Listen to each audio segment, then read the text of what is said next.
Let's conduct a hypothetical clinical trial of a new drug that may reduce pain. We'll take 3,000 patients and assign them to 3 groups randomly. We'll give Group 1 no treatment. Group 2 will receive a sugar pill containing no active substances. And Group 3 will get our drug. We'll track our patients for several months and measure objective responses. I've drawn a chart of change in reported pain status on a 1 to 100 scale at the time of follow-up. Notice that Group 1, our no treatment, has essentially no change. Group 3 shows some improvement, however small, but Group 2 shows the greatest response. Remember that this is the group that got only sugar pill. What should we conclude about our drug? What could cause such a difference between no treatment and a sugar pill? Is sugar an effective treatment for pain? Don't forget this example because we'll be coming back to it. Placebo describes our ability to respond to inactive substances or stimuli by way of suggestive guidance. A placebo sugar pill can be more effective at relieving pain than no sugar pill, even though the sugar is ineffective at biologically interfering with the pain response. The placebo response is measurable in subjective tests, like the Visual Analog Pain Survey, but it's also measurable in objective tests, like blood pressure and pulse rate. It has a real biological effect, and we shouldn't ignore it. This says a lot about our creative brain and the power it has over our biology. It takes an expectation and turns it into a reality. Many cultural traditions recognize this long before the advent of modern psychology, and healers have been using the placebo effect for non-life-threatening conditions for millennia. There's an interesting correlation between the nature of the placebo intervention and the degree of response. Medical research has established that placebo capsules are more effective than placebo in pill form. Large capsules are more effective than small capsules. At the very top of effectiveness on the list are 2 placebo treatments, injection and acupuncture. It would seem the more intense the sensation of the placebo, the more confidence we gain from it, and the stronger the suggestion of efficacy. Sticking needles in our skin, we might subconsciously reason, is bound to be effective because it's so extreme. I want to deal specifically with the idea of acupuncture in its modern form. This is the belief that a needle inserted in the skin by a skilled practitioner can activate qi, an invisible vitalist fluid that runs through the body to give function to the organs. Now, I don't have the time to go through the long and detailed history of acupuncture. Suffice it to say that the belief in qi in acupuncture is a largely supernatural belief, akin to the belief in humors and bloodletting in Europe, and about as accurate. There are many variations and types of acupuncture that correspond to different traditions.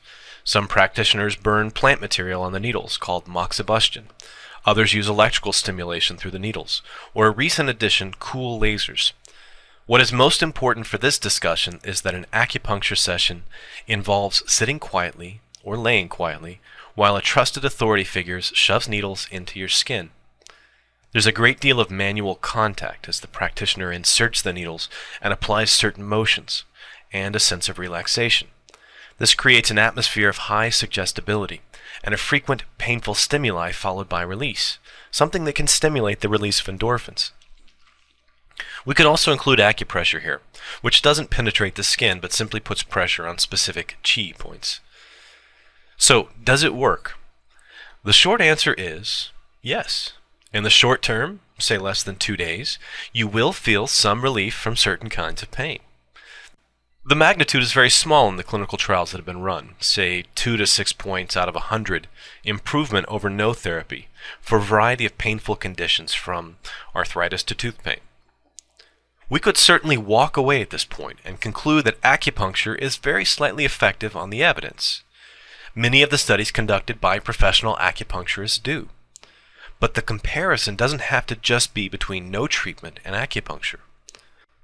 We can also include a sham treatment, a placebo of acupuncture, if you will, just like we would for a drug trial.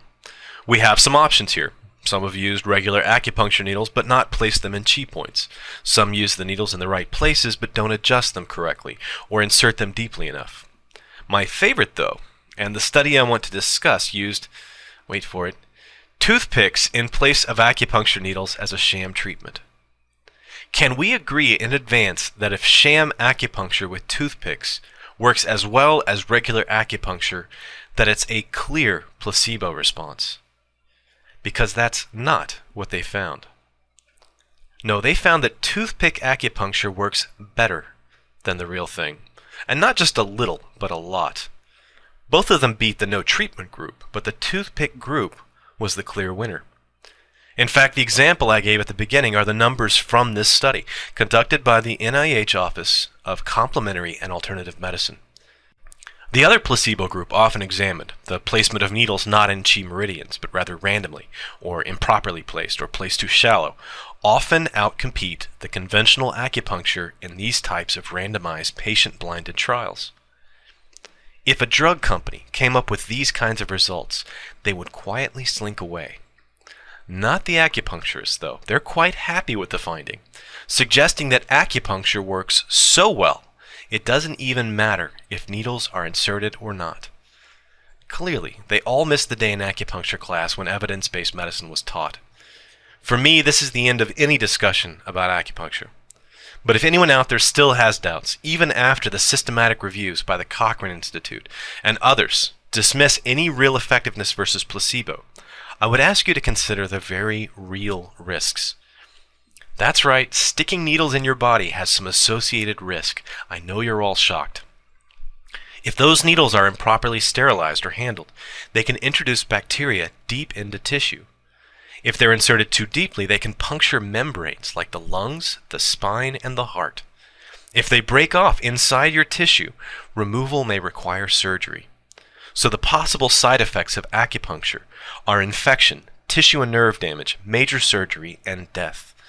Is that worth a 2% reduction in pain? I don't think so. How likely are these adverse outcomes?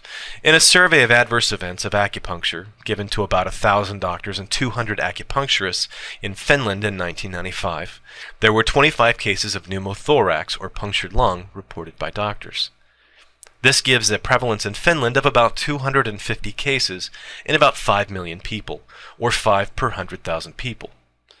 But the number of licensed acupuncturists in Finland is only about 500, and presumably they only treat a few thousand people, elevating the risk substantially for those who use the services.